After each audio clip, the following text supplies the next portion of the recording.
Could the Los Angeles Rams be trying to swing a trade for safety Marcus Maye of the New York Jets? We'll dive into if there's a possibility that that happens now and if it makes any sense for the Los Angeles Rams on this episode of the Locked On Rams podcast. You are Locked On Rams, your daily Los Angeles Rams podcast. Part of the Locked On Podcast Network, your team every day.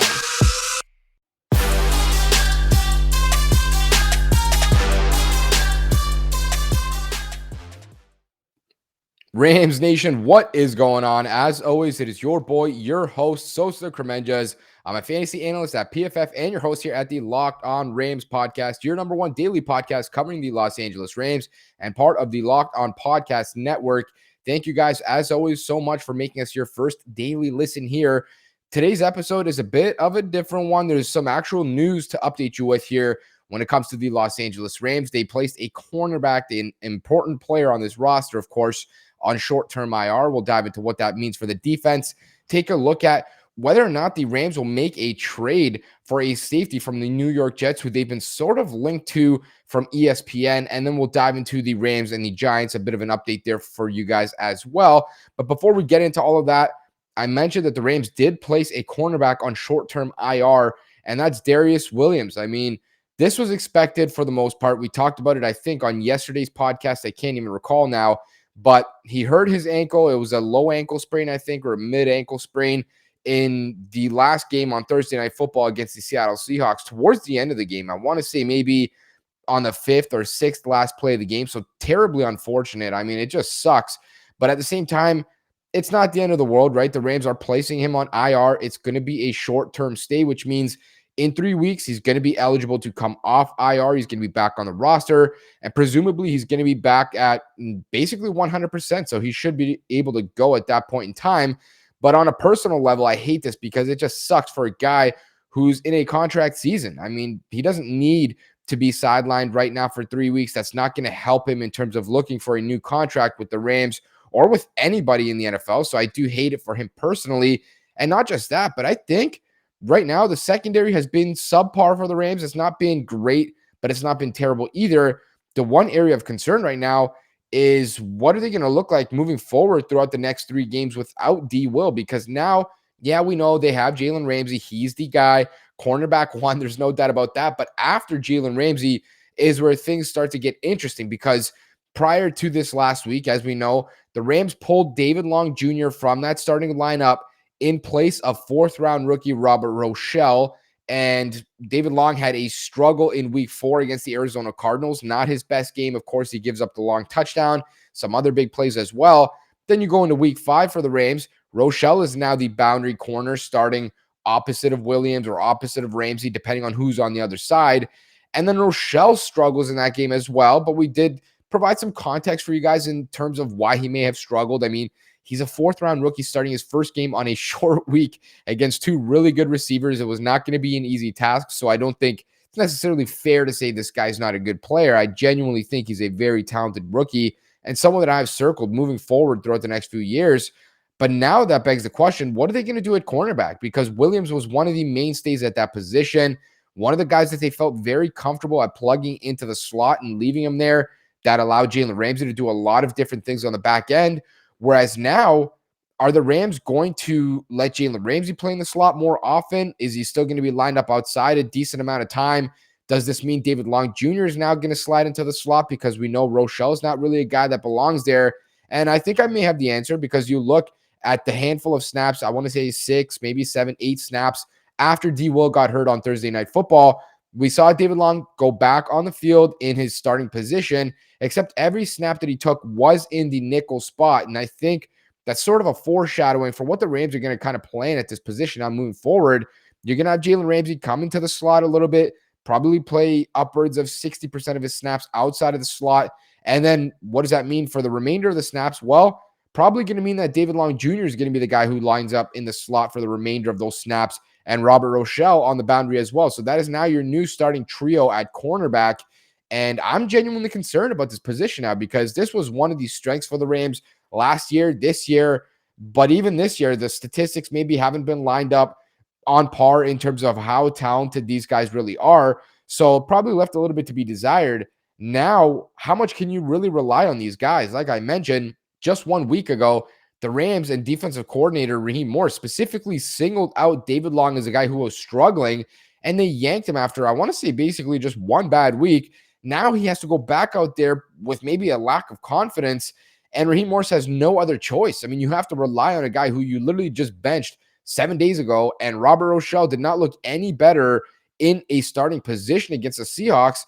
Now you have two potential liabilities out there out of your three cornerback spots. And obviously, that's a scary situation for any pass defense. And yeah, a lot of people are going to bring up the schedule over the next 3 games. I know it's not exactly the toughest that the Rams have ever seen. I want to say it's the New York Giants, the Detroit Lions, and potentially the Houston Texans. I think that's what it is. Sure, not exactly high-powered offenses that you're sweating over, but at the same time, we saw the Rams and the Giants last year. I mean, the Rams were severely more talented. They should have blown that team out, and yet it was a one-score game. And lo and behold, the guy who ices the game with an interception on a attempt at a game-winning drive, Darious Williams. And of course, now he's not going to be able to play in this game. So sucks for him on a personal level. I don't think this is going to be good for the Rams defense in general either. But at the same time, they may be going against a Giants team that's not even going to have a starting quarterback. They may be missing their top 3 or 4 receivers, which is obviously just terrible for them. There's really no way you can overcome that. And their best player, Saquon Barkley, is not going to go in this one either. So a lot of injuries for that side to overcome. And it, of course, kind of makes the job easier for these Rams defenders. I think maybe this game will be a little bit hard to gauge in terms of how good these guys are playing without Darious Williams. But we're going to definitely find out how much depth they have in this unit over the next 3 weeks when we see David Long out there in his natural position in nickel. Like I mentioned last week when they talked about benching him, he deserves to start in the nickel spot first before getting benched. They obviously did not do him that justice. Now, I mean, it's coming to fruition either way. He's going to get in that nickel spot as a starter. Unfortunately, it's because of an injury, but this unit is equipped, I think, to handle it. They invested a lot at this position, and at the end of the day, the defensive line has done a very good job at pressuring quarterbacks, so it's obviously going to make whoever's back there job a little bit easier. In just a second here, we're going to dive into whether or not the Rams may make an addition at this position by potentially trading for a safety. Of course, you guys can always follow us on Twitter at QBsMEP, at Locked On Rams, and on YouTube at Locked On Rams. And I want to tell everybody who's listening to this podcast about an incredible app called GetUpside, which is entirely free. If you drive a car, if you fill up on gas, you have no reason not to download this app. It's going to give you up to 25 cents cash back for every gallon of gas that you fill up with. You can download the app for free, entirely free, no questions asked, on the App Store or Google Play. The promo code is touchdown, and you can get a bonus 25 cents cash back per gallon. That's up to 50 cents cash back for every gallon of gas that you fill up with. There's no issues. You can cash out at any time, however you prefer, whether that's straight to your bank account, your PayPal account, or if you want to get gift cards in return, cash out at any time. The promo code is touchdown. The app is entirely free. It is called GetUpside. You guys should absolutely check it out if you get a moment. And now we can dive into the second segment here.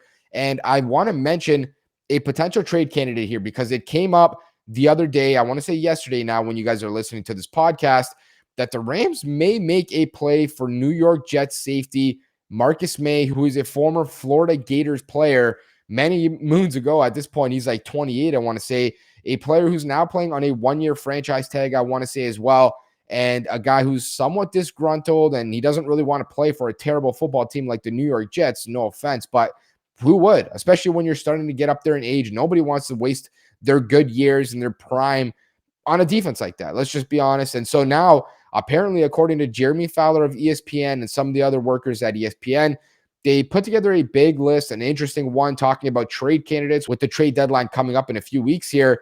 And this was obviously a guy who's been circled. They talked about how he went to the Jets management and basically asked to be traded. I mean, he doesn't want to be there anymore, and that he specifically wanted to go to a contender. And they name dropped 2 teams in specific, both in the NFC, the Tampa Bay Buccaneers and the Los Angeles Rams. And I'm not really sure why those teams in specific, but they mentioned the Buccaneers as a team that I guess could use a little bit of help on the back end there with some of the injuries that they've had, as well as I think his former defensive coordinator used to be in New York, Todd Bowles, I want to say. So there is that connection there.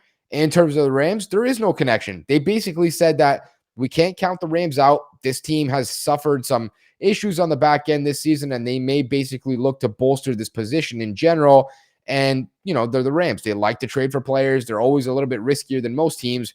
And that was basically the only connection between the Rams and potentially Marcus Maye as he looks for a trade now with the trade deadline coming up. But in my opinion, I just don't think this move makes any sense for the Rams. I mean, first and foremost, the secondary and specifically the safety position, I think is one that the Rams feel very good about the depth that they have, right? You talk about Jordan Fuller and Taylor Rapp as the starting duo so far. Think they've been good. There's probably still a little bit more for them to do in terms of taking that next step into not necessarily the elite tier, but maybe a little bit more solidified in their production there. After those guys, though, it doesn't end, right? The Rams have played Nick Scott a decent amount, 10 to 15 snaps per game, and he's been awesome. I mean, he's the guy who just sealed that game on Thursday night against the Seahawks with a game-winning interception, basically, and he's been a good player. Like, this guy on most teams would be able to get a lot more snaps under his belt, and I genuinely think that he's been a player that's developed a lot as a former seventh-round pick. And then there's the last guy that we've talked about on this podcast, myself in specific, many times, and I know a lot of Rams fans are echoing these same statements, Terrell Burgess. Everyone wants to see this guy on the field, and if the Rams trade for Marcus Maye, there's just no way he's going to get on the field. So I just don't think it makes a lot of sense. They have a ton of depth at this position, and they already can't find ways to get guys like Burgess on the field who, in my opinion, is maybe going to be a budding star at some point. Like, I genuinely think he's that talented, and if that's the kind of depth that you have at your safety 4, safety 5 spot, makes no sense whatsoever to go out and add another guy at this position. That's only going to make it harder for everyone to find snaps. And I think the Rams are happy with what they've seen from their safety so far. So I just don't think that this addition really makes any sense. From Marcus Maye's standpoint, yeah, maybe it does, because why wouldn't you want to play for the Rams? I would. They're 4-1. They look like they're going to be one of the best teams in the NFC.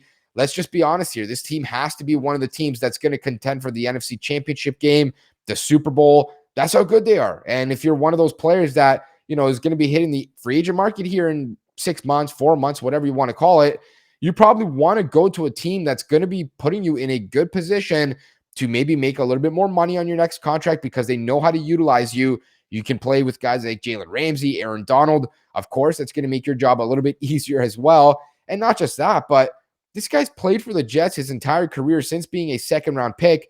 I'm pretty sure he would die to win, 10, 12, 14 games in a season at this point, get into the playoffs, understand what it feels like to play in the playoffs. That stuff is every player's dream, basically, right? Everyone wants to play meaningful football in December, in January, in February, and that's just not going to happen with the New York Jets right now. This team looks like they need another 2 or 3 years before they need another 2 or 3 years, as they say. They're 2 or 3 years away from being 2 or 3 years away. And, I mean, he's clearly going to leave the team at the end of his contract here in March or April when free agency rolls around. But I just don't know that it makes any sense for the Rams here. I mean, this guy is playing on a $10.5 million contract right now, a 1-year deal. And of course, half the season is basically over. So you can slash that in about half, I want to say, which still leaves him at a hefty $5 million-ish fee. The Rams, according to Over the Cap, only have $1.8 million in salary cap space. So I don't even know how they would be able to fit him under the salary cap. They pretty much wouldn't be able to. They would need to do some sort of maneuvering and make some more space to even be able to fit a guy like that under the cap. And I just don't think they're going to be interested in doing that, as well as having to dish out more assets and then having to restructure somebody, maybe cut somebody, maybe trade somebody to make some money to fit him. And then all above everything else, you talk about that safety position, I think they feel very good about what they have. So I just don't think that there's really any concrete evidence for me to believe that this move makes any sense for the Rams or that we should even expect it, because at the end of the day, this roster, yeah, they may be on the buyer's market when it comes to, the trade deadline here, because yeah, they are a Super Bowl contending team. Maybe they can afford to take a few more chances than some other teams can, maybe be willing to spend a draft pick a little bit more so than some of these other teams that are not going to compete for a title to go get a 1-year rental to try and bolster your chances to go get a Super Bowl title. But I just don't think this is going to be the impact that they're looking for. If they want to look somewhere else, man, I would maybe go look at cornerback, maybe inside linebacker, maybe even edge rusher, but certainly not at safety, and not for a guy like Marcus Maye, who I just don't think really moves the needle that much for this team right now. We're going to see, whether this comes to fruition or not, but something in me tells me that it's just not going to happen. I don't expect this to happen, and I don't think it should. I've talked about it now for 3 or 4 podcasts in a row. I want to see more of Terrell Burgess. This guy is a standout player, man. He's got more versatility than any player on that back end. You can line up anywhere you want him to. He can basically do anything you ask of him in terms of his secondary role. And he's a positionalist player in a league that's going positionalist. That is the kind of guy I want on the field. That is the kind of talent I want on the field. So when it comes to Marcus Maye, it's going to get a big X from me. I don't think this move makes sense for me. From my perspective, I should say. Don't think the Rams are going to be all too interested in it either. We'll see if it comes to fruition. According to Jeremy Fowler, the Rams probably a team to watch, and I'm not going to knock them for that. They're definitely a team that is willing to get a little bit risky when it comes to the trade market, more so than pretty much any other team when it comes to the NFL. So we'll see if there's any connection or any link here, but as of right now, I don't think this one makes any sense. In just a second here, we're going to flip the page and finally start looking at this matchup between the Los Angeles Rams and the New York Giants, and make sure to tune back in tomorrow for our Thursday crossover episode with Locked On Giants host Patricia Traina. She breaks down everything you need to know about the New York Giants heading into this contest. You guys have heard me talk about the Built Bar many times on this podcast, and we're going to continue to do it because they are the best protein bar on the market. I've tried a bunch of different protein bars. Some are chalky, some don't taste good, some are expensive, some are not even high in protein, so I don't know why they call themselves protein bars. Built Bar has none of these issues. They're low in calories, they're low in sugar, they're high in fiber. They have 19 grams of protein per bar. They taste great, and they have so many different flavors that you can package the box however you prefer. You even get a free cooler with your purchase while the supplies last. All you have to do is just go to BuiltBar.com and use the promo code LOCK15, and you'll get 15% off your next order. Use the promo code LOCK15 for 15% off at BuiltBar.com. And as always, thank you guys so much for always making us your first daily listen here at the Locked On Rams podcast. For your second daily listen, make sure to go check out the Peacock and Williamson NFL show. These guys are going to break down every big news story of the NFL every single day in under 30 minutes, entirely free on whatever podcast platform that you guys use. Go check them out. And now we can dive into this final segment here. The Rams placed Darious Williams on short-term IR. We mentioned that. They brought up Tremayne Anchrum from the practice squad to fill his spot, which, of course, is one of the backup offensive linemen, tackles, whatever you want to consider him. So not really much of a one-for-one style of move there. Doesn't leave a ton of depth at that cornerback spot, which maybe, fingers crossed, does mean that Terrell Burgess will find his way onto the field. We'll see if this kind of leads to that road there. Talked about the Marcus Maye trade. Don't think it's going to happen. We'll see. Would never really rule anything out when it comes to the Rams, but just don't think it's a good use of money and resources right now and playing time. Now we could dive into the final segment here. There's a bit of an injury update that I want to get into and just sort of start to look at this contest between the Rams and the Giants. Last year, of course, the Rams and the Giants played. We talked about that. And the Rams barely got out of that game with a W. I mean, it took a diving, gorgeous interception by Darious Williams to pick off Daniel Jones to finish that game. And that game was a strange one. I mean, offensively, the Rams did not look good. It took a 52-yard touchdown from Cooper Kupp on a sort of busted play for the Rams to really do anything productive on offense. Defensively, yeah, they had a great game. They didn't really get scored on much, but at the same time, this is sort of a omen. I think you can never really count out any NFL team, and I learned my lesson in that game because I genuinely thought that the Rams would crush the Giants. Now, I'm not going to be making the same mistake this year. You cannot count these guys out, but as I mentioned, they are in a big potential issue here. I mean, this Giants offense, I don't know that there's any unit that's as banged up right now as they are. I mean, quarterback Daniel Jones suffers a concussion this past game on Sunday against the Cowboys. Doesn't really look like he's going to go. He might, of course. If he doesn't, Mike Glennon is going to be the next guy up there. I talked about Saquon Barkley. He's not going to play. He has an ankle sprain. If you guys watch that game, his ankle literally ballooned to the size of a grapefruit. It was disgusting. There's just no chance he plays this week. So probably going to be out for the next 2 or 3 weeks. If that's the case, there's going to be Devontae Booker in that backfield. You move on to the receiver position. I mean, they are just demolished at this spot. And I don't know who's going to go, but every one of their top 4 guys is currently injured or not playing. I mean, you look at their first receiver, number 1, Kenny Golladay, suffers a hyperextended knee on Sunday once again. Don't think he's going to play in this game, which is obviously a huge loss for them. And it sucks because there's that cool storyline between he and Matthew Stafford, of course. You look at whoever you want to consider their second receiver, let's call it Sterling Shepard, has not played in the last 2 games. Don't know if he's going to play in this one. Their third receiver, Darius Slayton, up to this point, has not played in the last 2 games. Don't know if he's going to be good to go in this one. I'm recording this earlier in the week, by the way, just so you guys know. I can't really provide you with, their statuses and their injury updates because I don't know. And then the last receiver that broke out on Sunday, Kadarius Toney, he looked great. First-round pick out of Florida as well, but he also suffered an ankle injury in that game. He returned to the field, by the way. They taped him up, and you could see there was a lot of tape around that ankle, and then goes to punch somebody in the face and gets tossed out of the game and ejected. So I don't think he's going to get suspended for this game, but I think it is maybe a possibility. So maybe he doesn't play in this game. And of course, I mentioned the ankle injury as well. Could be something that slows him down a little bit in this one. And then their offensive line, as if they just don't have enough injuries. Their best offensive lineman, left tackle Andrew Thomas, a second-year player, former 4th overall pick, did not play last week. And they had to move their former right tackle, who was their former left tackle a few years ago, Nate Solder, from right tackle to left tackle, and he looked terrible there. I mean, Randy Gregory was eating his lunch snap after snap for the Dallas Cowboys. And man, I don't know who's going to play for this team. I don't know what to expect. And I think even though it's going to put them in a bad spot, it could also make the Rams' job a little bit harder, right? They don't prepare for all these backups. They're not going to know what to do versus certain guys that they haven't seen yet. And there's going to be a lot of new faces on that offense. So think it's going to make their job in terms of at least the preparation a little bit tougher, because now you have to dig into the tape and look at how are you going to defend Mike Glennon, or how are you going to defend Daniel Jones if he's out there, because they are very different players. Jones, obviously a much more mobile guy.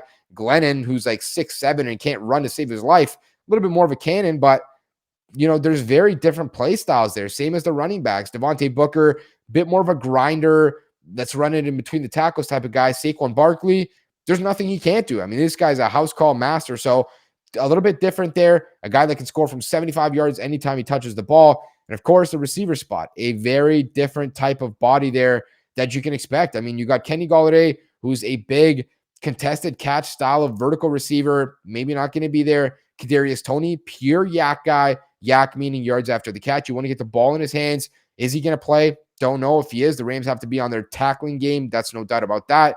And then Sterling Shepard, the slot guy, the 3rd and 7, let's move the chains type of player, sure-handed, route-running savant. Is he going to be out there? If he's not, who's going to be that go-to guy for them on 3rd and 7 and 3rd and 9? I don't know. And it's going to make this matchup a little bit more intriguing, the fact that we don't know what's going to happen and who's going to play and who to expect to stand out. But at the same time, it's never good to miss your starters. Your backups are backups for a reason. There's a reason for that. They're just not as talented in terms of their ability to play. So the Giants aren't hoping that these guys missed a game, but it does make the job a little bit tougher for the Rams. And of course, we talked about Darious Williams not playing in this one.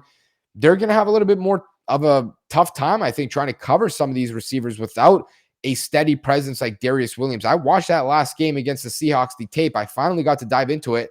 Darious Williams was great. I mean, he was beat on one attempt, which was an incomplete pass, thanks to Aaron Donald, where he gets beat on a double move by Tyler Lockett. Probably should have been like a 65-yard touchdown, to be honest with you. But Wilson gets pressured in the pocket, has to overthrow it.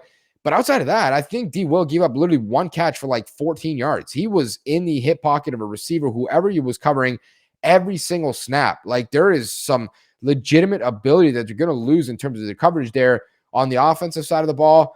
I feel like the Rams are going to feel pretty good about what they have going into this contest, man. You look at that offense, they are firing pretty much on all cylinders, right? There's still been some glitches, no doubt about it. First half in Seattle was disgusting. You see some of those missed passes. They always creep up every now and again on Matthew Stafford, whether it's the receiver not being in the right spot, whether it's him not expecting them to be somewhere else, or whether he's just getting pressured in the pocket, can't really step into a throw, and then sails it a little bit. There is things for sure still to work on, no doubt about that. There's always going to be. And for the next 4 or 5 weeks, I think we can still expect to see some of those, lack of chemistry snaps, lack of gelling coming up every now and again. But in this battle, I think they feel good, man. The Cowboys absolutely dominated this team. They had over 200 yards rushing on offense. You see Amari Cooper, CeeDee Lamb making big plays down the field, Cedric Wilson, Dalton Schultz, like literally everybody on the Cowboys offense was feasting in this game. They put up a 40-burger. Of course, they did also get a pick 6. I think the Rams feel good about this matchup. Of course, they still need to go out there and prove it. There's no doubt about that. But right now, I think when you look at this offense, they probably want to put up 30 plus in this one And defensively, depending on who they see out there, they're probably licking their chops, right? They want to get home after Mike Glennon. He is not mobile. This guy's a statue, the literal definition of a standing statue back there in the pocket. And if some of these receivers are out, I mean, you can get a little bit more aggressive in your coverage, and it's obviously going to help guys like Robert Rochell and David Long, who are probably not elite tier cornerbacks. I mean, they don't necessarily need to go against the guys like Kenny Golladay, which is going to make their job a little bit easier. This game is going to be a great one. I definitely think the Rams have a very good shot to get out of New York at 5-1, which is going to be huge for their chances to make the playoffs, to continue competing in the NFC West, and to try and get that NFC West crown. Going to be a good game. Make sure to tune back into this episode tomorrow for our Thursday crossover episode with Locked On Giants host Patricia Traina. She broke down the Giants in amazing fashion. We got to learn a lot more about this team and what to expect in terms of who's going to play, who's not going to play, who stood out, and where some of the weak areas are for that roster. As always, you guys can follow us on Twitter at QBsMEP, at Locked On Rams, and on YouTube at Locked On Rams. And please subscribe or follow to get our latest episodes, content, breaking news, and a whole lot more.